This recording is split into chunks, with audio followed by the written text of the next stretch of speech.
Billahi billahi ya habibi wa'adatani al-wasla wa fi wa'adat. Billahi billahi ya habibi wa'adatani wassalatu wassalamu ala asyrafil anbiya'i wal mursalin wa ala alihi wa sahbihi ajma'in. Subhanaka la ilma lana illa ma 'allamtana innaka antal alimul hakim. Rabbi shrah li sadri wa yassir li amri wahlul 'uqdatam min lisani yafqahu qawli. Qala musannif rahimahullahu ta'ala wa nafa'ana bi ulumihi fid darain amin. Dan bahawasanya kanak-kanak yang pemalas yang hendak pergi kepada tempat mengaji, melainkan dengan diharap dengan pemberian daripada dua bapanya dan menakut daripada gurunya, maka demikianlah pula nafsu ini. Baik, maka dikatakan bahawa kanak-kanak ataupun budak-budak, anak-anak kadang-kadang dia malas nak mengaji, malas nak belajar. Jadi bila malas ini kadang-kadang jadi liar sikit. Macam-macam kita suruh di waktu lain. Maka dikatakan di sini, kalau kita ambil gambaran kanak-kanak, jadi kalau nak suruh dia buat sesuatu, kalau dia malas mengaji, macam mana nak suruh dia mengaji? Kalau dia malas belajar, bagaimana nak suruh dia belajar? Maka dikatakan melainkan diharap dengan pemberian daripada dua ibu bapa. Maka ibu bapa dia kadang-kadang suruh dia belajar bersungguh-sungguh, pergi mengaji dan diberi hadiah. Maka bila diberi hadiah, dia ada harapan, dia ada harap, nanti kalau saya pergi mengaji, nanti ibu bapa saya bagi hadiah, barulah dia nak pergi mengaji. Sebab itu setengah daripada ibu bapa dia bagi hadiah. Kalau mu dapat nombor 1, nanti abang bagi hadiah. Maknanya, jadi tujuan dia apa? Tujuan dia nak menggalakkan dia untuk belajar. Maka demikianlah kanak-kanak yang malas ini dikatakan bahawa dia malas pergi mengaji, melainkan dia harap dengan pemberian daripada dua ibu bapanya, pemberian hadiah. Itu yang pertama. Ataupun menakutkan daripada gurunya, ataupun guru dia sebut kalau tak mari, jaga. Tak mari, jaga. Jadi takutlah kawan. Kalau kita cuti, dia kata pukul 12 sebelum Zuhur hari Sabtu ni kena sapa. Kalau tak sapa hari Sabtu ni sebelum Zuhur, lepas Zuhur sapa, kena ganti setahun. Tak boleh balik setahun. Takut juga atau ayah takut doleh nak balik juga. Nak hari Sabtu juga.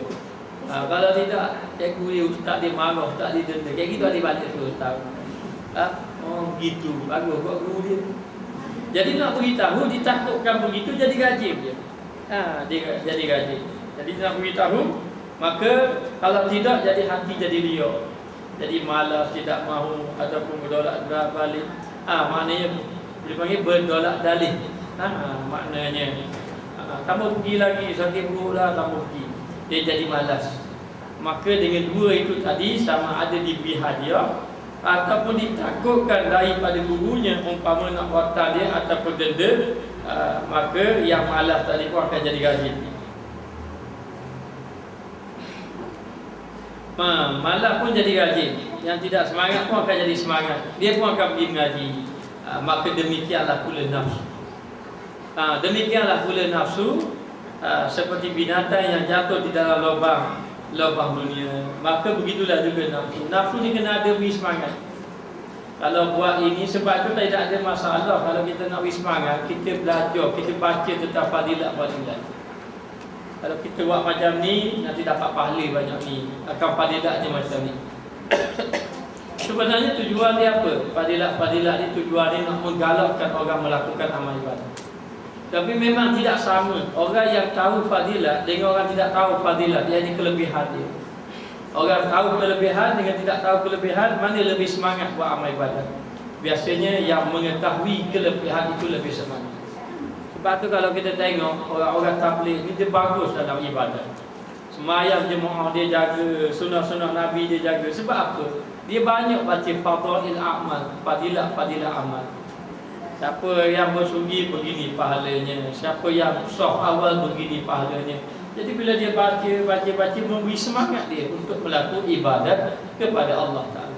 Sebab itu perlunya ilmu. Kita nak beramal ni kena ada ilmu. Tapi kalau kita beramal tidak ada ilmu, nanti amal ibadat kita dia panggil hamba. Maknanya tak semangat. Dan kita buat amal ibadat pun pasal-pasal diri saja. Tak ada arah lah kena sembahyang. Kalau tak sembahyang kan sedap mari gitu. Maknanya orang yang lemah dalam beribadat kepada Allah. Sebab itu Nabi ini dia bawa basyiran wa naziran. Berita gembira dan juga berita ancaman. Berita gembira ni menyebabkan sahabat semangat menjadi ahli syurga dan sebagainya, sehingga kan mereka pergi berjihad pada jalan Allah. Habis harta benda. Dia sanggup gadaikan nyawa dia. Kerana apa? Kerana di sana ada kelebihan, ada ganjaran, ada pemberian. Dan pemberian itu daripada siapa? Daripada Allah. Janji Allah ini janji yang benar. Innallaha la yukhliful mi'ad. Allah Ta'ala tidak pernah ataupun tidak sekali-kali memungkiri akan janjinya. Maka demikianlah nafsu kita ini malas, lemah, liar. Gitulah nafsu kita. Nak buat amal ibadat jadi lemah, tak semangat. Maka kita kena cari satu benda yang menggalakkan, yang ini berbentuk pemberian, dan kita kena tahu pemberian daripada Allah. Kalau kita semayang, apa Allah Ta'ala beri? Kalau baca Quran, sebab itu dikatakan orang yang membaca Al-Quran tidak disebut alif, lam, mim itu maknanya satu kalimah. Tidak. Alif satu kalimah, lam satu, mim satu. Dan satu kalimah itu, satu huruf itu 10. Kalau orang tu baca Quran, takkanlah satu huruf je baca Nun, Sadaqallahu azim. Takkan begitu. Yasin, lepas tu Sadaqallahu azim. Tidak. Dia kita Yasin tu boleh 2 huruf 20 tak pahala. Tidak. Bahkan kalau orang membaca maka banyak pahalanya. Maka disebut oleh Nabi fadilat-fadilat orang yang baca Quran, nanti Quran datang kepada dia memberi syafaat. Ya'ti yaumal qiyamah syafi'an li ahli. Datang dia di negeri akhirat nanti menjadi penolong bagi orang yang membaca Quran. Jadi perkara-perkara ini sekali menggalakkan diri kita ni untuk beribadat, dan nafsu akan kalah dengan benda. Nafsu akan kalah. Maknanya bila kita akan beri tarikan kepada diri kita bahawa kalau kita beribadat begini fadilatnya, kalau kita buat macam ni beginilah, menyebabkan kita akan semangat. Kalau tak semangat, ambil nombor 2, azab Allah. Kalau aku tidak semayang, masya-Allah. Masa saya belajar dulu, guru saya suruh ingat ayat, kalau malas semayang baca ayat fawailul lil musallin, dia kata. Masa kita baring dulu, gerak tidur tu rasa malas nak bangun, baca ayat fawailul lil musallin, bukan baca saja. Baca saja tu jangan. Baca tu fawailul lil musallin, celaka orang yang sembahyang. Mari fikir, kalau sembahyang pun celaka, tak sembahyang lagi teruk. Akhir kali bangun dulu. Sebenarnya perkara ini mesti kena ada dalam hati. Kalau tidak ada, lemah ibadat. Di antara orang lemah ibadat, dia tak fikirkan mengenai ancaman dan juga janji yang baik. Maka kalau orang malas akan menjadi rajin. Sebab itu orang yang bersama dengan baginda Rasulullah sallallahu alaihi wasallam dikatakan bahawa orang yang bersama Nabi, kalau dia penakut jadi berani. Kalau dia takut jadi berani, kalau dia malas jadi rajin, kalau dia kedekut jadi pemurah. Orang yang bersama dengan baginda Rasulullah sallallahu alaihi wasallam. Sebab apa? Sebab Nabi ini basyiran wa nadhir. Dan Nabi beri jawapan mengikut keadaan masing-masing. Ada orang tu malas beribadat, Nabi suruh dia rajin beribadat. Ada orang itu dia tak berapa cara ibu bapa dia. Lalu sahabat tanya, apakah amalan yang baik? Nabi akan jawab. Nabi jawab, buat baik kepada kedua ibu bapa. Nabi tahu orang ni takut dia nak berjihad. Bila ditanya soalan, apakah amalan yang baik? Nabi kata berjihad fisabilillah. Nabi tahu orang ini semayang tak berapa bersungguh-sungguh dia. Maka apabila ditanya apakah amalan yang baik, Nabi jawab sembahyang pada waktunya. Kenapa soalan yang sama, jawapan yang berbeza-beza? Ini nak beritahu, Nabi beritahu jawapan mengikut keadaan orang tadi. Keadaan orang tadi, sehinggalah orang tadi jadi semangat, jadi rajin melakukan amal ibadat kepada Allah. Maka tidak mengapa orang itu mula-mula dia nak buat ibadat, dia pasti dulu kelebihan. Apa kelebihan berzikir ni? Kelebihan berzikir, kelebihan berselawat, kelebihan berselawat pada Nabi begini. Sebab tu kata Imam Al-Ghazali, dia kata keselamatan roh kita ni, keselamatan roh duduk pada menjaga makan. Kalau makan kita tak jaga, akhir kali roh kita jadi rosak. Dan keselamatan agama duduk pada selawat kepada Nabi sallallahu alaihi wasallam. Jadi nak beritahu, kita pun dapat kelebihan-kelebihan fadilah, kita pun jadi semangat dapat ibadat kepada Allah. Semangat. Kadang-kadang jenis orang memang beritahu fadilah pun tidak bersemangat, maka diberi ancaman. Diberi ancaman. Sebab tu kita disuruh juga, kadang-kadang kita disuruh agar membaca ataupun mengetahui tentang azab-azab Allah ataupun balasan-balasan Allah. Sebab itu Nabi SAW, Allah Ta'ala nak beritahu, nak suruh Nabi sampaikan kepada umat. Allah Ta'ala naikkan Nabi Isra' Mi'raj. Bulan bila? Bulan Rajab. Macam bulan ni bulan Rajab. Jadi naik. Bila naik, apa yang berlaku pada Nabi? Nabi dapat melihat orang-orang yang diazab di dalam neraka. Dan Nabi juga dapat melihat nikmat-nikmat di dalam syurga. Lalulah bila Nabi balik, Nabi pun menceritakan kepada para sahabat mengenai nikmat dan azab. Nikmat dan azab. Jadi tengok, ada orang diceritakan tentang nikmat, ada orang diceritakan tentang azab. Jadi bagi orang yang lemah, imannya belum kuat, maka diceritakan tentang azab-azab Allah. Jadi bila menceritakan tentang azab, timbul rasa takwa, timbul rasa takut kepada Allah. Bila takut kepada Allah ni akan menggalakkan ibadat. Kalau kadang-kadang takut saja, sekadar takut, tapi ibadat itu tidak buat juga, tidak menggalakkan ibadat, maka takut itu tak beri manfaat. Maknanya, maka dikatakan bahawa mesti kita kena ada. Satu, kena tahu berita kebaikan mengenai balasan-balasan. Dan nak suruh semangat ibadat, biar kita tahu kita buat ibadat apa Allah Ta'ala janji. Dengan ibadat yang kita buat, apa yang Allah Ta'ala janji. Kita belajar majlis ilmu, duduk majlis ilmu, apa yang kita dapat daripada majlis ilmu. Dengan arti kata, apa janji Allah, apa yang Nabi kata. Orang yang duduk dalam majlis ilmu dapat dilindungi, rahmat Allah, dapat diberi rahmat Allah. Orang yang berjalan kaki ke majlis ilmu itu umpama berjalan masuk dalam syurga. Orang yang belajar ilmu itu akan diminta ampun oleh ikan-ikan yang ada dalam air, binatang-binatang yang ada di udara, yakni burung-burung, dan binatang yang melata di atas muka bumi, dan para malaikat pun akan mendoakan keampunan kepada orang yang ada dalam majlis ini. Jadi bila kita faham benda itu, sekarang memberi semangat kepada kita.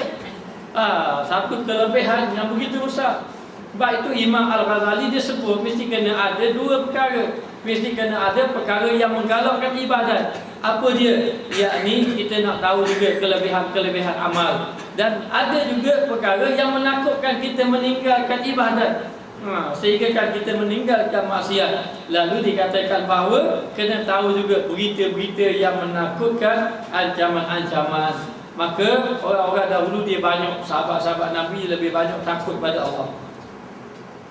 Walaupun sudah dijanji syurga, sahabat-sahabat sudah dijanji syurga, Saidina Abu Bakar, Saidina Umar, Saidina Osman, Saidina Ali, dan beberapa sahabat yang lain yang sudah dijanji syurga. Tapi apa yang berlaku pada mereka? Mereka banyak ketawa ke banyak menangis? Mereka banyak menangis. Kita ini kalau dijamin syurga, yang pertama semaya tak lebih kurang syurga tu. Maknanya kalau sudah dijamin syurga, kemudian kita banyak ketawa daripada menangis. Tapi mereka banyak memilih jalan takut kepada Allah. Mereka menangis, banyak menangis dibandingkan dengan gembira mereka. Lalu dikatakan bahawa begitulah juga dengan nafsu, seperti binatang yang jatuh di dalam lubang dunia. Begitulah nafsu, seumpama dia jatuh dalam lubang dunia, maknanya keinginan dunia. Nafsu ni duduk dalam keinginan dunia. Maknanya, maka kadang-kadang jatuh dalam dunia, jatuh dalam makhluk. Itulah nafsu kita. Duduk dalam keinginan dunia. Maknanya perangkat dunia. Maka takut ia cemertinya. Maka binatang kalau masuk dalam lubang, Maknanya maka yang kenanya akan dipukul, tarik-tarik tak jadi benda pukul, akhirnya dia bangun sendiri. Lalu dikatakan bahawa yang menghalaukan akan dia dengan arti kata dengan kita pukul binatang akan lari. Maknanya kita ni biar jadi tunggangan kepada nafsu kita, bukan nafsu tunggang kita. Ibarat kita pegang binatang tadi dia tak boleh pergi mana-mana. Kalau dia nak pergi kawasan orang lain, kita tarik tali, jangan bagi pergi. Kita yang kawal nafsu, kita yang jaga nafsu, kita yang tunggang nafsu, jangan nafsu tunggang kita. Lalu dikatakan bahawa seseorang tadi dia ini kena menjaga dirinya dan menghalakan nafsunya kepada kebaikan. Nafsu kepada kebaikan. Jadi akhir sekali dia jadi gemar. Sebenarnya kita ni akan menjadi gemar dengan apa yang kita halakan, apa yang kita lakukan. Lama-lama dia akan jadi gemar. Dia akan mengikut kebiasaan yang kita buat. Kalau seorang itu sebagai contoh, dia selalu pergi majlis ilmu. Majlis ilmu dia pergi selalu. Kalau dia tak pergi satu hari, dia akan gelisah. Dia akan tidak sedar hati, rasa macam dia satu kekurangan saja. Begitulah kita kalau orang semayang gitu juga. Dia semayang hari satu hari dia tak semayang, rasa macam mana? Saya memang nak tinggal semayang pun tak tegang, tak sanggup. Sebab kebiasaan dia akan jadi gemar. Maka nafsu kita begitulah. Hanya kalau kita biar, dia akan pergi ke lain. Kalau kita biar nafsu kita ni kita ikut maka tak pergilah majlis ilmu. Kalau kita biar dia tak pergi ke gini. Kalau kita biar nafsu dia tak akan pergi ke kebaikan. Sebab nafsu ini dia lebih tarik kepada perkara yang buruk. Inna nafsa la'amaratun bisu. Nafsu ini menyeru kepada kejahatan. Jadi kita biar saja. Ikutlah hantarmu lah. Rasa nak belajar, rasa tamu, rasa nak semayang, rasa tamu. Maknanya. Begitulah kalau ikut malam tak mengaji kita. Nak buka Quran tak, tunggu bulan Ramadan ambil Quran pun gitu, kena sapu. Kena sapu maknanya. Barulah baca. Baca pula 2-3 baris tengok tu. Allah nampaknya lagi jelas. Memang nafsu kita dia akan jadi begitu. Jadi akhirnya kena lawan. Lepas tu saya tanya tuan-tuan haji lah, ustaz ni rajin sungguh sembahyang sunat. Rajin sungguh sembahyang sunat. Macam mana? Dia kata yang tengok rajin itu yang rajin, yang malas mana lagi. Tapi dia kata kalau ikut malas memang tak buat. Malas kata dia akan tebal sama. Dulu dia kata begitulah. Nak kebangun tu akad takbir sembahyang sunat duha tu Allah susah dia kata. Cuba juga buat. Sampai satu ketika toilet tu gelisah tak main. Dia akan jadi macam tu. Sebab nafsu jangan biar memang tak halal. Dia halal tak lain sana. Maka demikianlah kita jadikan nafsu itu dia kena ada tali yang eret dan dia kena benda Allah bedah. Maknanya macam mana nak bedah nafsu? Maknanya kita takutkan nafsu tadi dengan ancaman-ancaman daripada Allah Subhanahu wa taala. Dan harap itu syair. Maka harap itu umpama syair. Syair ni makanan. Dan pulnya berapa pul? Kacang.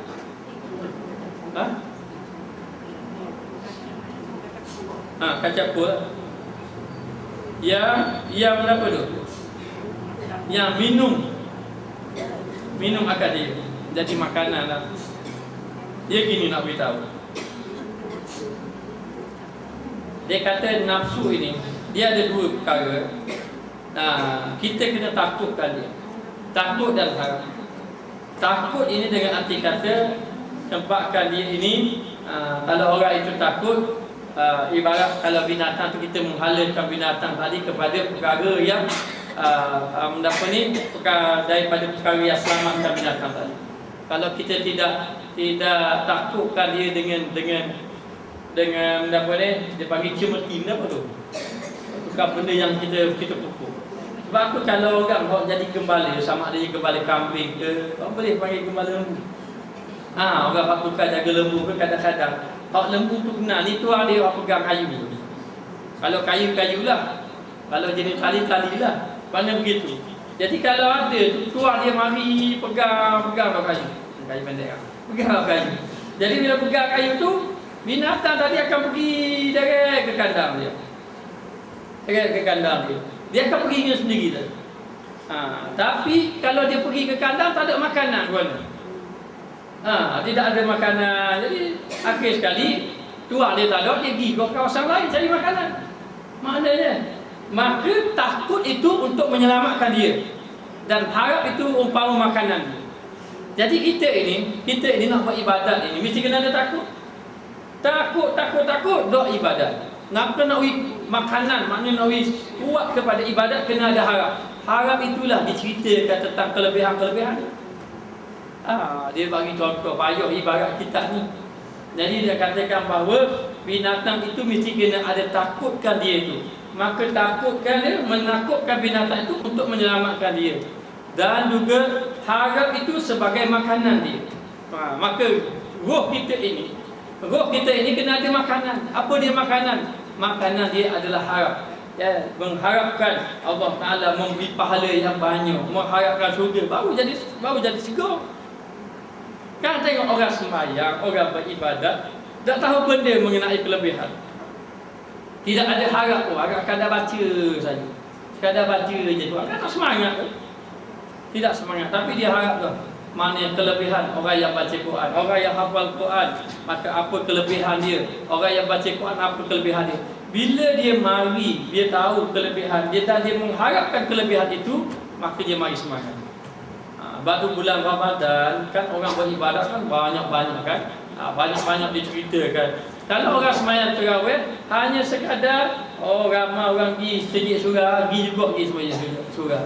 Lepas tu orang sembahyang 20 rakaat, sembahyang juga 20 rakaat. Kan macam mana nak habis 20 rakaat, macam mana keadaan ni? Tak bergelisah. Gelisah, merajuk dia. Kenapa merajuk? Kerana imam baca panjang. Merajuk, marah dia. Kan imam baca panjang, dah lah panjang 20 rakaat pula kan marah. Kan tidak semangat begitu. Tapi bagi orang yang ada makanan rohani dia ada harap yang tinggi, dia tahu ini kelebihan. Masa bulan inilah dia nak kerja ibadat yang banyak, kerana dia tak tahu tahun depan jumpa tak jumpa, maka dia akan beribadat panjang-panjang, baca panjang, banyak 20 rakaat lagi semangat. Ni kita duk cari 8-20. Maknanya dia tanya. Sini 20. Kita main 8 je. Jadi kan semangat tu kurang kan? Sebab tak ada makanan dia tidak ada. Jadi kena ada harap supaya mendapat fadilat yang lebih. Sebab itu bagus juga orang yang mengambilkan fadilat-fadilat ini untuk orang awam begitu. Bila kita sudah biasa dengan amal dan kita dah tahu. Sebab itu pembukaan pada amal itu fadilat-fadilat. Malah kan sembahyang sunat duha, malah kan kadang-kadang ada orang tu dia jadi sembahyang sunat duha.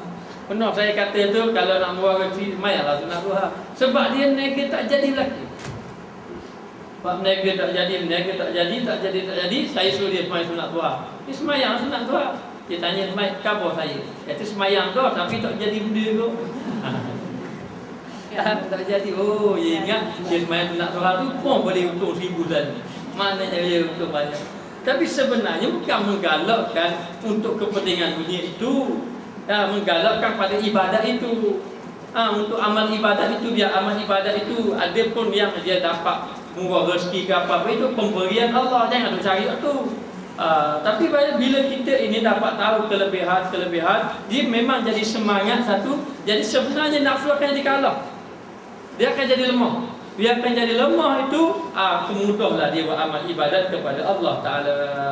Kadang-kadang kita ni juga dengan sebab perkara-perkara yang menyuruh kepada kebaikan ini, pahala yang banyak, syurga, dia jadi lemah juga, tak semangat juga. Orang yang macam ni kena banyak takutkan dia. Kena banyak takutkan dia. Bila pergi kepada takut, dia akan lebih kuat amal ibadat. Harap dengan takut ni kadang-kadang perasaan takut dia lebih kuat beribadat kepada Allah Ta'ala dibandingkan dengan harap. Tapi yang sebaiknya harap pun ada, takut pun ada di dalam hatinya untuk melakukan amal ibadat kepada Allah. Seperti kanak-kanak yang pemalas disuruh pergi ke tempat mengaji. Yang sama ke? Seperti kanak-kanak yang pemalas disuruh pergi kepada tempat mengaji. Kanak-kanak yang malas nak suruh pergi mengaji, pergi belajar. Kadang-kadang bila belajar agama ni, Masya Allah, dia jadi payah, malas. Macam-macam halak. Maknanya bila kita suruh pergi ke belajar agama, siapa pergi belajar kat lain? Pergi belajar kat lain. Kalau pergi belajar kat lain, mainlah kita pergi belajar senang hobi no. Semangat selalu. Pergi belajar. Ataupun kita pergi belajar tempat-tempat. Tak kira lah. Tu belajar berenang ke, belajar main bola ke. Dia jadi semangat. Jadi semangat. Jadi nak suruh pergi tempat mengaji, tempat belajar agama. Kalau kata anak saya ni ada masalah je, memang dah biasalah tu. Kalau anak ada masalah pergi belajar agama. Memang biasa tu. Bukan benda tu bukan mengikut nafsu, dia ini akan lawan nafsu. Lawan nafsu. Maka dia kata kepada tempat mengaji iaitu ibadat. Itu tempat ibadat, tempat mengaji, tempat ibadat. Ajak dia pergi masjid, surah, kan benda-benda tu payah. Dan juga takwa ataupun melakukan ketakwaan, perkara-perkara ibadat yang membawa kepada takwa. Maka menyebutkan seksa dan neraka, ingatkan dia pada seksa dan neraka. Ingat seksa neraka ni bukan umur 30, 40. Masih budak-budak lagi, masih kecil lagi sepatutnya. Sepatutnya gitu. Ni khabar tak pergi ngaji, tamburi makan nasi. Kau takut ke? Gigi motor dia makan nasi. Maknanya dia pergi motor darah dia makan nasi. Ni tak pergi ngaji makan nasi. Cerita selalu pada dia, kalau tak pergi ngaji masuk dalam api neraka. Cerita-cerita dia takut, dia rajin lah. Dia jadi rajin. Begitu. Sebab itu ada budak kan, bila dengar ayat ku ampusakum wa ahlikum nara, terus menangis takut. Menangis. Dan kau orang tua pada dia tu duk ketawa-ketawa lagi, duk suka-suka lagi. Tengok-tengok budak menangis. Wahai budak, kenapa kamu menangis? Kerana dengar ayat, jaga diri kamu dan ahli keluarga kamu daripada azab api neraka. Dan kenapa kamu menangis? Kamu ini budak kecil, tidak ada dosa lagi. Dan yang kedua, tidak ada keluarga. Kan jaga diri kamu dan ahli keluarga, tidak ada keluarga lagi. Dan juga tidak ada keluarga. Dan selamat kamu daripada azab api neraka. Kata Pakcik salah. Tidakkah kalau kita nak bakar sesuatu yang besar, kita bakar yang kecil dulu? Maknanya ada yang jadi takut budak tadi menangis saja kepada Allah. Rasa takut ia kepada Allah Ta'ala. Jadi sebenarnya orang yang mulia di sisi Allah orang yang takut. Dan kena ingat, innama yataqabbalullahu minal muttaqin. Allah Ta'ala hanya saja menerima amal ibadat orang yang ada takut pada Allah. Jadi kalau kita tak ada rasa takut lagi kepada Allah, bermakna amal ibadat kita belum lagi diterima oleh Allah. Jangan kita rasa sedar, kita sudah sembahyang, kita sudah baca Quran, kita sudah rasa sedar. Orang yang rasa sedar dirinya, dia akan tengok amal orang lain. Orang amal orang lain begini lagi, lemah lagi begini, dia rasa dia sudah bagus. Tidak. Adakah kita ini ada sifat takwa, ada sifat takut kepada Allah? Kalau orang ada sifat takut kepada Allah, Imam Ghazali sebut di dalam kitab Mukasyafatul Qulub, tanda dia ini ada rasa takut. Yang pertama, dia jaga lidahnya. Maka dia tidak akan mengumpat, dia tidak akan memfitnah, dia tidak akan mencaci orang lain, tidak. Dan dia akan menyibukkan dirinya dengan berzikir, membaca Quran dan muzakarah ilmu. Dan dia tidak akan banyak bercakap. Kerana bimbang banyak bercakap ini biasanya membawa kepada banyak dosa. Kalau kita nak bercakap, tak apa, biar cakap bab agama. Semakin banyak kita cakap bab agama, semakin banyak pahala. Tapi kalau bercakap perkara-perkara yang sia-sia, menyebabkan seorang tadi jadi binasa. Bukan senang. Kita ada seorang sahabat Nabi yang sudah mati, meninggal dunia. Ahli keluarga dia kata, untung kamu masuk syurga. Nabi dengar, Nabi kata belum tentu. Itu sahabat Nabi, bukan kita. Itu orang yang belajar ilmu dengan Nabi. Maknanya kita ni belajar ilmu dengan orang-orang bawah saja. Jauh dengan Nabi. Jadi nak beritahu orang macam tu pun Nabi kata belum tentu. Kerana apa? Kerana boleh jadi dia itu belum lagi ataupun telah menggunakan perkataan dia, lidah dia bercakap dengan perkara yang sia-sia. Sebab tu kalau kita muhasabah diri kita, banyak mana lidah kita ni kita guna kepada perkara yang sia-sia, menyebabkan tidak selamat kita di hadapan Allah. Wajar kita, mesti kita rasa takut kepada Allah Ta'ala. Jadi cukuplah jaga lidah itu. Jangan menggunakan perkara yang sia-sia. Bahkan Imam Sayyidina Abu Bakar As-Siddiq, dia selalu termenung. Kadang-kadang dia pegang lidah dia. Dia pegang lidah dia. Orang tanya, apa kamu buat ini? Dia kata, aku kenalkan lidah ini. Lembut saja ni, tapi kerana ini masuk neraka. Kerana lidah ini boleh menyebabkan masuk neraka. Lalu Nabi mengatakan, sesiapa yang boleh menahan lidahnya daripada bercakap yang sia-sia, aku jamin dia syurga. Orang yang boleh menjaga lidahnya, maka Nabi jamin dia syurga. Siapa yang boleh jaga? Itu kesan orang yang bertakwa kepada Allah. Yang kedua, menjaga pandangan matanya. Dia akan menjaga pandangan matanya. Dan 3 mata yang selamat, tidak melihat azab ataupun tidak disentuh api neraka. Yang pertama, mata yang berjaga malam beribadat kepada Allah. Mata yang berjaga malam. Ada sahabat malam tadi telefon daripada Indonesia. Dia kata, Ustaz, saya telah berjumpa dengan seorang kiai yang hampir belas tahun tidak tidur malam. Dia buat apa malam-malam? Dia baca kitab, dia beramal, dia berzikir saja. Mungkin tidur siang lah. Belas-belas tahun dia tidak tidur, dia kata. Sangat alim, tapi sangat tawaduk. Ahli ibadat, tapi dia tak jumpa orang. Dia jumpa orang tertentu saja. Jadi kalau nak pergi, boleh saya bawakan katanya. Jumpa orang yang tak tidur. Saya pun boleh, saya nak bawa awak orang sentiasa tidur. Sentiasa tidur ni adalah di majlis ilmu pun tidur juga. Jadi nak beritahu dalam keadaan orang ini dia berjaga malam. Dia berjaga malam. Kenapa? Kerana beribadat kepada Allah Subhanahu Wa Taala. Jadi dia akan jaga mata yang tidak tidur ataupun mata yang berjaga malam. Kerana takut kepada Allah. Yang kedua, mata yang mengeluarkan air mata kerana takut kepada Allah. Keluar air mata ni kenapa? Kerana takut kepada Allah. Dia muhasabah, dia tafakur, dia seorang diri, duk renung-renung tentang dosanya, tentang amalnya, lalu menangis. Dia takut sungguh kepada Allah, maka mata ini terselamat dia daripada azab api neraka. Yang ketiga, mata yang tidak memandang kepada perkara yang diharamkan oleh Allah, maka mata ini mata yang terselamat daripada azab api neraka. Dan mereka ini menjaga mata kerana apa? Kerana takut kepada Allah. Berjaga malam pun kerana takut kepada Allah. Menangis malam-malam hari pun kerana takut kepada Allah. Dan yang ketiga, dia tidak melihat perkara yang haram pun kerana takut kepada Allah. Maka benar dia ini orang takwa, dia akan jaga pandangan mata dia.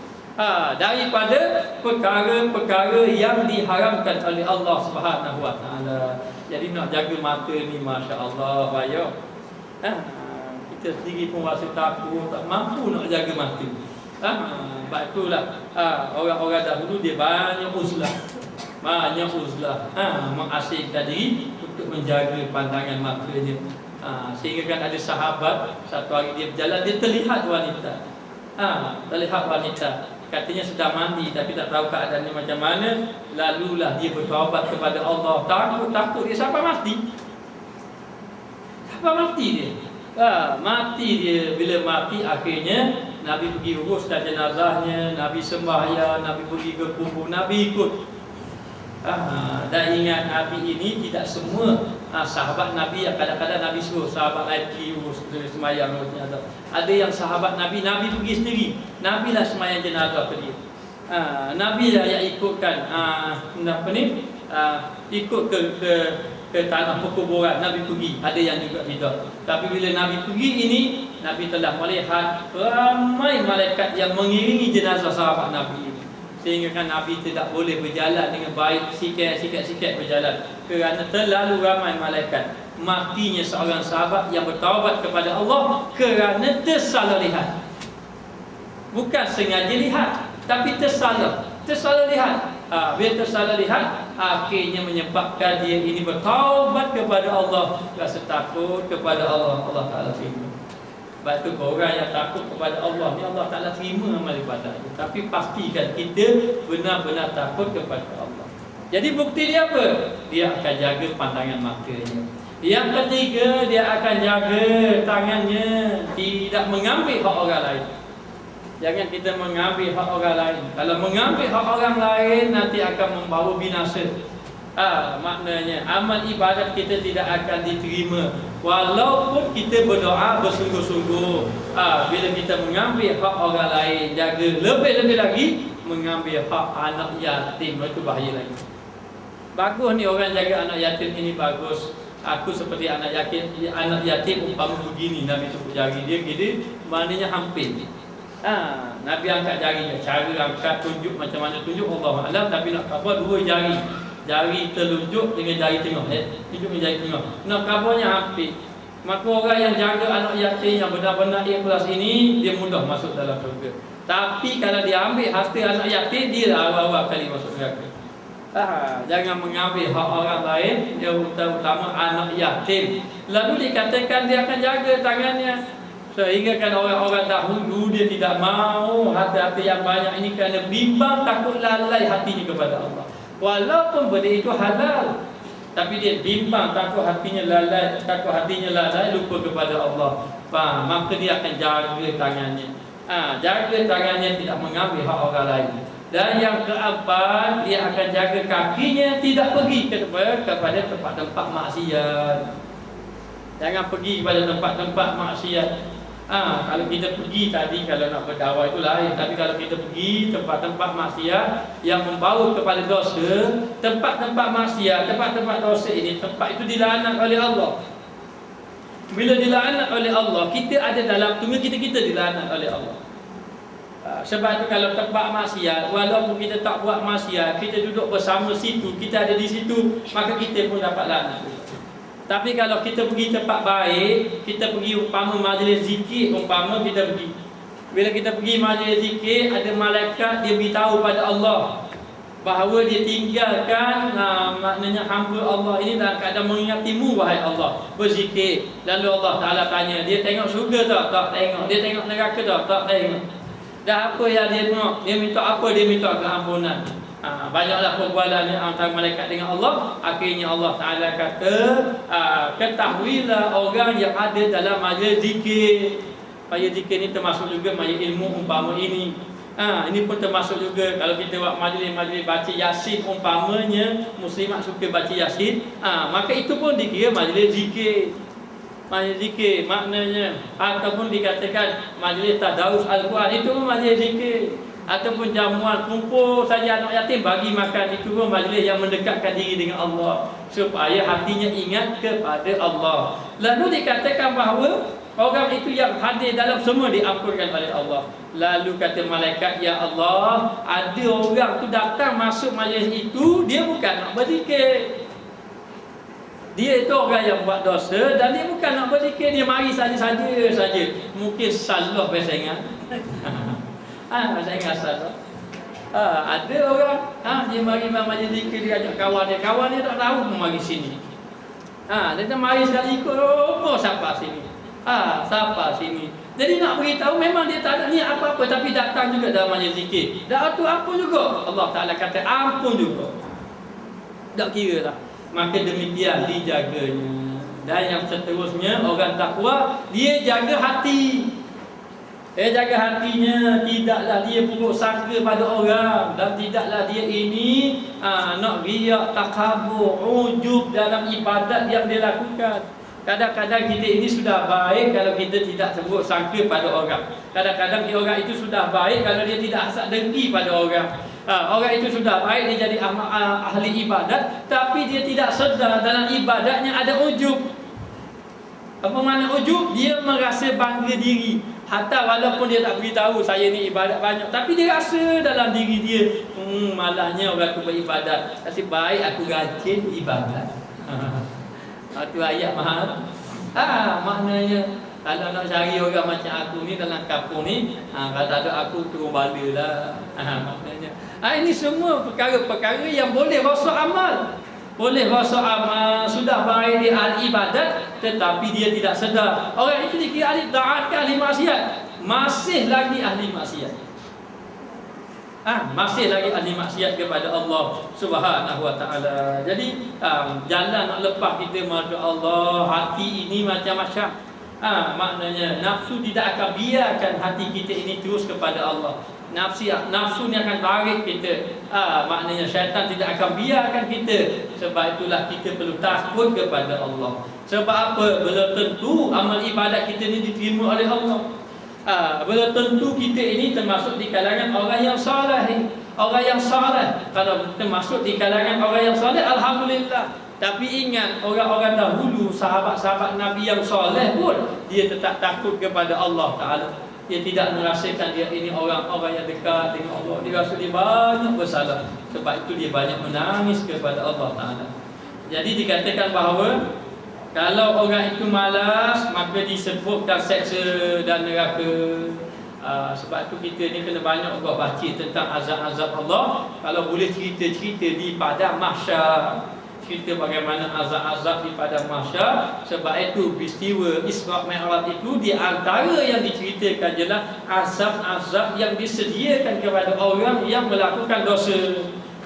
Azab-azab yang disediakan dengan orang yang melakukan dosa. Tak kiralah ada yang dosa minum araknya begini, tinggal sembahyangnya begini, dia hentuknya kepala sampai pecah kepala, hancur kepalanya. Lepas tu jadi semula kepala dia. Lepas tu begitulah keadaannya, berenang dalam lautan darah dan sebagainya. Menceritakan tentang azab-azab, menyebutkan seksa dan neraka, menakutkannya dan menakutkan dia supaya rajin dia beribadat. Tapi atas orang juga, kadang-kadang orang tu tak semayang, kita kata mau masuk neraka. Gini-gini dia kau tak semayang. Jadi tengok keadaan dia, ada orang yang sudah menyerah diri nak bertaubat kepada Allah begitu. Begitu ingatkan dia agar beribadat kepada Allah Ta'ala. Dan menyebutkan syurga dan sawab. Syurga ini balasan tempat yang baik. Sawab ini adalah pahala. Sebut pahala-pahala, balasan pahala-pahala. Macam orang yang belajar banyak ilmu ini akan dapat pahala. Macam mana pahala? Wallahualam, tak tahu kita. Masing-masing tak tahu pahala banyak mana-mana. Mana pahala masing-masing tidak ketahui. Maknanya sebab itu kita ni disuruh mengejar pahala banyak-banyak. Mengejar pahala banyak-banyak agar seorang itu dekat dengan Allah Ta'ala. Maka didatangkan pahala syurga, diciptakannya agar dia diciptakan. Dia harap, dia inginkan kepada syurga, inginkan kepada pahala, dan digemarkannya sehinggalah dia gemar nak beramal ibadat kerana dia sukakan kepada syurga. Gemakannya tu nya syurga dan juga pahala. Dia rasa suka kepada pahala-pahala yang dia lakukan amal ibadat kepada Allah. Kan dulu orang duk bahar-bahar, ini hari doa, hari lemah, orang yang sembahyang tarawih malam pertama ini, umpama dia ini keluar daripada perut ibunya. Maknanya apa? Tak ada dosa. Orang yang sembahyang malam kedua begini, malam ketiga dulu. Dulu saya budak-budak masa belajar dahulu, saya ambil hadis tu. Mayang 20 rakaat tak cari 8. 20. Maknanya hafal malam pertama ini aku pahala. Lepas tu malam ini cari mahkota satu, cari istana satu. Mayang Allah lil istana. Bukan lillah. Maknanya akan takfir malah. Allah, kalau kita dah buat 8, 10 dah. Kalau kita tinggalkan tak boleh istana. Kalau boleh istana pun takut tak besar mana. Mayang juga. Maknanya ada janji-janji istana. Bagus juga dulu. Jadi sebenarnya maka jangan bahaslah umat kita ini, zaman kita sekarang ni bukan orang ahli ibadat. Tidak macam zaman-zaman dahulu. Kita tengok zaman ilmu dan amal. Zaman Nabi, zaman amal. Mana ada zaman ilmu? Maksud saya ilmu tidak dibahas macam kita sekarang ni. Maknanya amal je banyak, ikut cara Nabi itulah. Itulah ilmu yang dia dapat. Nabi sembahyang begitulah. Nabi kata itulah. Tak ada bahas-bahas pun. Tak ada tanya-tanya banyak-banyak pun pada Nabi. Maknanya. Jadi begitu tu zaman ada amal, tidak ada perbahasan ilmu. Lepas tu zaman yang kedua ada amal, ada ilmu. Zaman imam-imam, Imam Syafi'i, Imam Maliki, Imam Hanafi, Imam Hanbali itu perbahasan ilmu banyak. Tapi amal pun banyak. Imam Malik mana tidur malam? Malam Imam Malik. Dia buat apa? Dah tidur malam. Dia tengok TV, main Facebook. Dia buat apa? Dia sembahyang, Masya Allah, dia sembahyang, dia berzikir sampai ke pagi. Dan ada tak imam tidur? Ada, Imam Syafi'i. Lepas tu kita mazhab Syafi'i. Imam Syafi'i tidur, dia tak tidur sebenarnya. Imam Syafi'i ni dia bagi itu yang memikirkan agama. Memikirkan tentang persoalan agama. Jadi mereka itu berbahasan ilmu banyak, tetapi amal pun banyak. Kena pula satu peringkat, mari pula perbahasan ilmu banyak, amal kurang pula. Amal tidak, itu zaman yang ketiga. Zaman yang keempat, ilmu pun kurang, amal pun kurang. Zaman kita lah. Ilmu pun tak ada, amal pun tak ada. Sebab tu bagus juga cerita, biar cerita tentang fadilat-fadilat. Supaya dapat ini jadi rajin beribadat kepada Allah Ta'ala.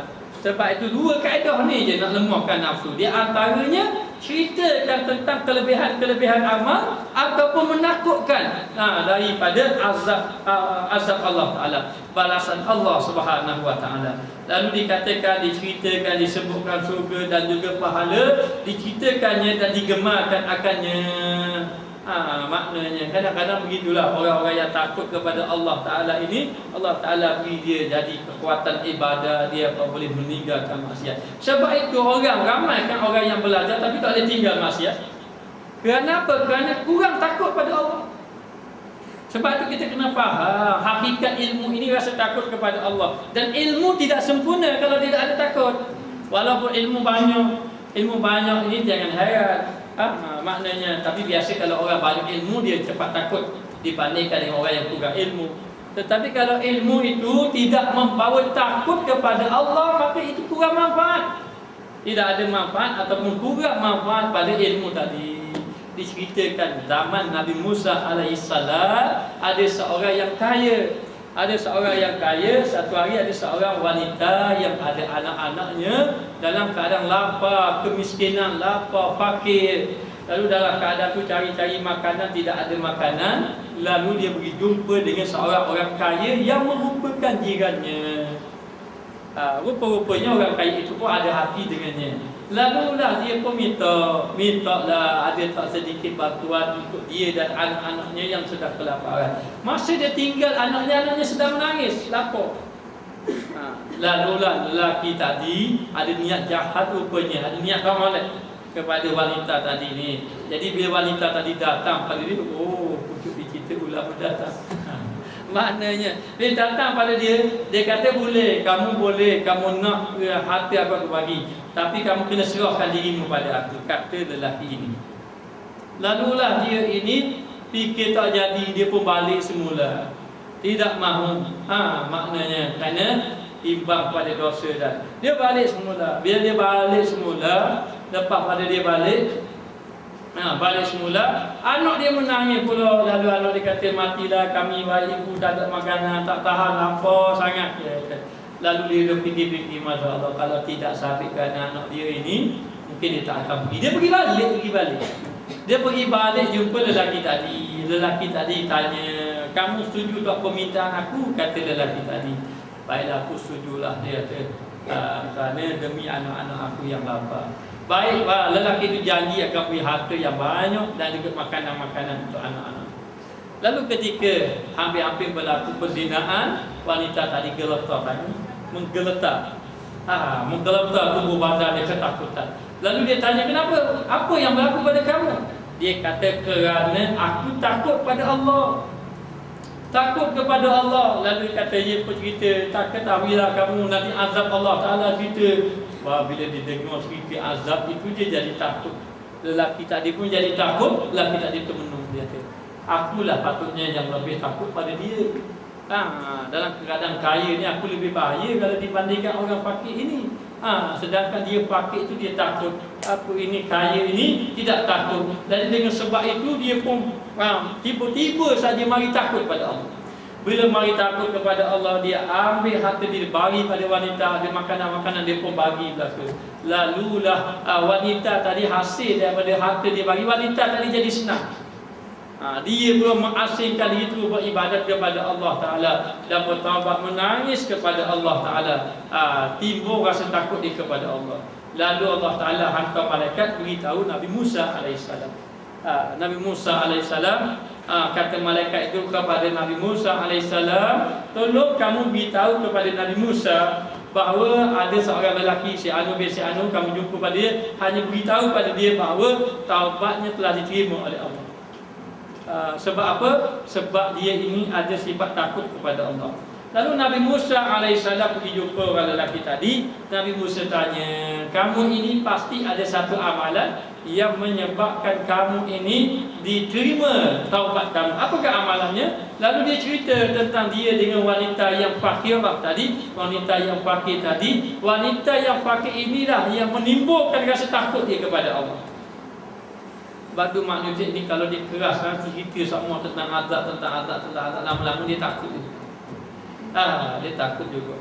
Lalu dalam keadaan macam itu, dia pun cerita-cerita, kata Nabi Musa, kerana inilah Allah Ta'ala menerima akan taubat kamu. Sebab itu orang kadang-kadang dia bertaubat, dia nak kembali kepada Allah, tapi perasaan takut ada. Macam mana Allah Ta'ala nak terima? Sebab orang yang takut ini, dia akan jaga anggota macam saya beritahu tadi. Dia akan jaga dan dia akan buat amal ibadat. Dan dia akan jaga sungguh-sungguh. Dia akan menahan dirinya daripada mengikut hawa nafsu. Maka beruntunglah orang yang berjaya menahan hawa nafsunya daripada melakukan perkara-perkara yang membawa kepada dosa ataupun perkara-perkara yang keji. Maka dikatakan bahawa orang itulah dikira benar-benar bertakwa kepada Allah Subhanahu Wa Taala. Maka demikian lagi lazimlah bagi hamba yang berkehendak dan menuntut di dalam ibadat, mesti lazim tu mesti bagi seorang hamba, yakni hamba Allah, umpama kita orang yang beriman kepada Allah dan menuntut di dalam ibadat yang bersungguh-sungguh mencari ibadat kepada Allah dan riadah dirinya. Riadah maknanya melatih dirinya. Kena latih diri kita. Sebab tu kena latih sama Quran, membaca sama. Kalau boleh ayat ada hafal. Kalau baca Quran tak sempat lah, maknanya nak hafal pun tak hafal. Tak apalah, bacalah Allah Ahad banyak-banyak. Takkan tak hafal. Maknanya hafal. Bacalah Allah Ahad banyak-banyak. Maknanya yang paling penting sibukkan diri ini dengan berzikir kepada Allah. Sebut kata yang baik-baik, perkara yang bermanfaat. Bahawa diingatkan nafsunya dengan dua perkara. Latih diri dia, latih diri ingat dua perkara. Ada seorang tu, dia boleh anak saudara dia letak dalam kertas, Allah bersama denganmu, Allah melihat kamu, Allah memerhatikan apa yang kamu buat. Dia tulis tak dalam kotak. Dia nak menulis pun tengok, Allah bersamamu. Maknanya Allah bersamamu. Lepas pada tu Allah memerhatikan kamu, Allah melihat kamu, dia pun tengok. Jadi bila nak buat, dia ingat akhirnya tak buat. Buat maksiat, dia tengok sama. Lepas tu kita ini kena latih diri kita. Saya pernah bertanya dengan salah seorang guru saya, macam mana nak bagi hati kita ingat? Dia kata hati kena latih ingat. Hati kena latih ingat. Maknanya ini Allah Ta'ala pencipta kita. Setelah tu maknanya Allah Ta'ala ini zat yang maha agung. Jadi kita kena ingat sama dia, latih ingat dia. Kalau kita tidak latih, nanti hati kita jadi lalai, lupa kepada dia. Sebab ini dalam hati kita ni dia tak boleh jipang dulu. Mesti kalau ada Allah, yang lain tidak ada. Kalau tidak ada Allah, mana yang lain selain daripada Allah Ta'ala akan ada dalam hati kita. Maka demikian. Maka kena latih. Saya tanya pula lagi, nak latih mana gini ada. Orang itu kalau dia ingat, memang dia banyak sebut. Betul tak? Kalau tu orang ingat ke bola, dia cerita bola Allah. Apa buruk kita. Maknanya Rabuk pun. Begitu juga orang. Kadang-kadang kita jumpa orang tu ingat je, tengok, ingat kekasih dia. Kita cakap balai pun, dia cakap batu. Oh, sakit. Tak tentu nombor lagi. Saya nak beritahu, dia akan bercakap dengan apa yang dia ingat. Betul tak? Kalau dia ingat sesuatu, itulah yang dia bercakap. Itulah yang dia bercakap. Jadi kalau dia ingat ke ibadat, dia akan bercakap ibadat. Tapi kalau dia ingat Allah, dia akan banyak sebut Allah. Dia akan banyak sebut Allah Ta'ala. Jadi lidahnya akan bertasbih, memuji Allah, bertakbir dan sebagainya. Nabi Allah tahu, satu hari dia tengok ulat. Ulat tengok berjalan. Dia kata, apalah lebihnya Tuhan buat ulat. Dia kata, maknanya, buat madam boleh buat ulat. Gitulah gambarannya begitu. Nabi Daud. Jadi tak macam mana dikata macam tu bahasa dia. Nabi Daud dah cakap kan. Tapi begitu.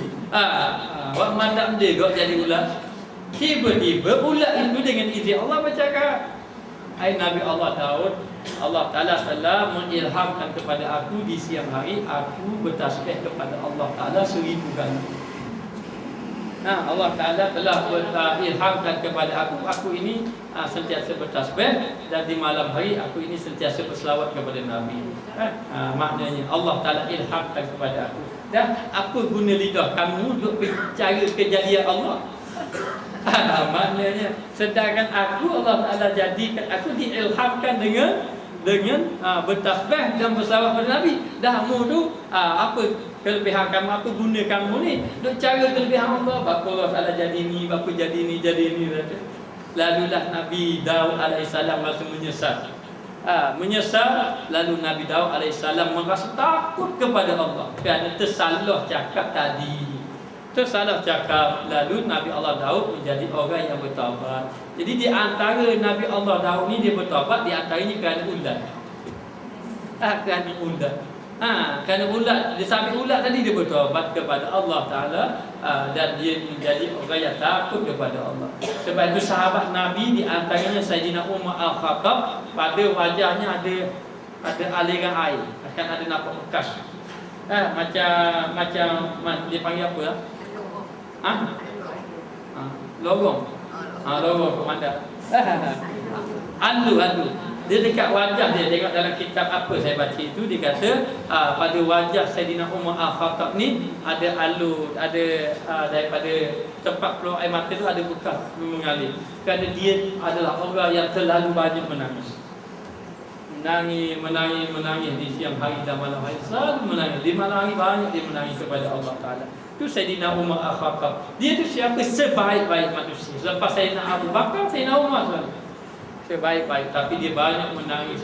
Sehingga kan dia ada mengatakan bahawa kalau seorang saja ahli neraka, semua masuk surga. Ahli neraka itu Umar Al-Khattab lah katanya. Maknanya apa begitu sekali kenyataannya, kerana dia terlalu takut kepada Allah. Bahkan setiap nak makan, setiap nak minum, lalu merasa bimbang dalam hatinya, rasa takut kepada Allah. Sebab itulah kita ini perlu hasilkan takut kepada Allah. Banyakkan baca-baca kisah-kisah yang menakutkan kita, agar kita dekat dengan Allah. Jangan baca cerita tu. Kita takut bukan takut dengan Tuhan, takut dengan makhluk. Jadi kita baca agar hati kita tunduk, takut kepada Allah, sehingga kita berjaya meninggalkan maksiat. Maka itu kena jaga. Lalu dikatakan bahawa latih diri kamu. Latih dengan apa? Dengan dua perkara, iaitu khauf, yakni takut, dan rajak, yakni harap. Dua ni, biasa takut harap. Mesti kena tahu pahala syurga balasan bila ibadat, dan mesti kena tahu kalau kita tinggal ibadat, azab dia mana, balasan azab. Maknanya supaya mari rasa takut kepada Allah Ta'ala. Jadi dua perkara ini mesti kena ada dalam hati. Kalau tak ada dalam hati, memang jadi lemah beribadat. Sekadar beribadah sahaja. Itu yang jadi timbul kadang-kadang kita tahu nak kata tak reti. Ada masyarakat kita duk balok kita raweh 28. Jadi baik tak ada orang mengajuk buat 28 tu lah senang.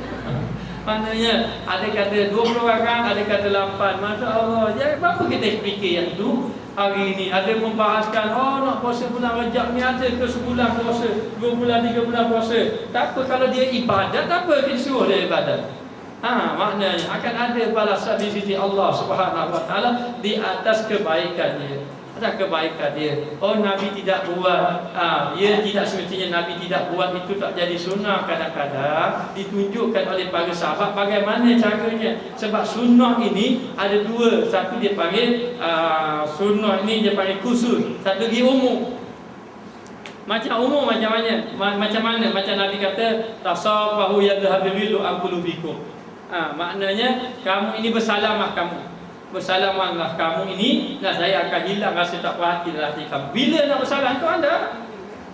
umum sahaja. Macam Nabi kata, perbaharulah kamu dengan perkataan la ilaha illallah. Perbaharukanlah iman kamu dengan la ilaha illallah. Dan Nabi sebut dah bila-bila dah sebut kemandalah, lepas mati ke, lepas orang mati ke, masa tu ke, atau pagi ke petang, tak masalah. Tadi asal bahas benda-benda macam tu, rugi kita. Akhirnya duk bahas-bahas macam orang duk bahas. Sebab Nabi ni ada kuasa kedua. Hak bahas tu cerbang tak pakai. Maknanya kadang-kadang pihak pun nak pakai. Jadi kan rugi masa tu.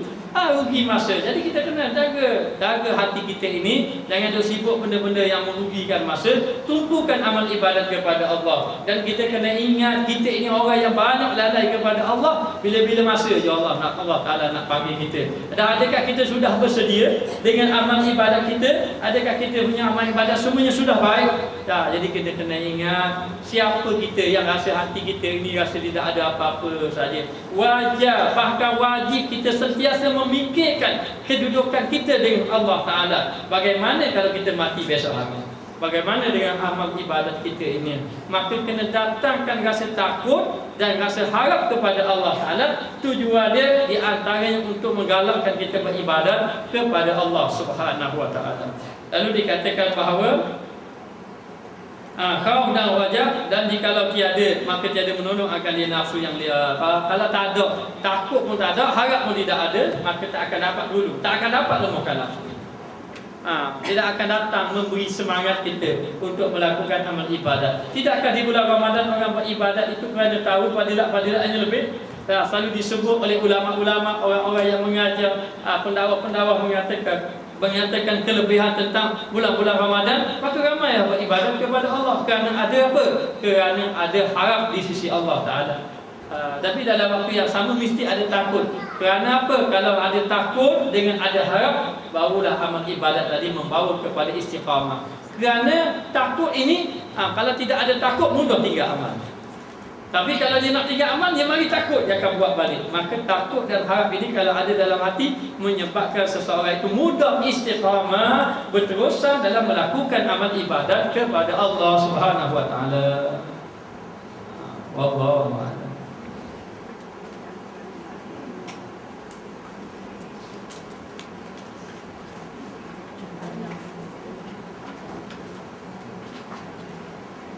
Bismillahirrahmanirrahim. Rabbana zalamna anfusana wa illam taghfir lana wa tarhamna lanakunanna minal khasirin.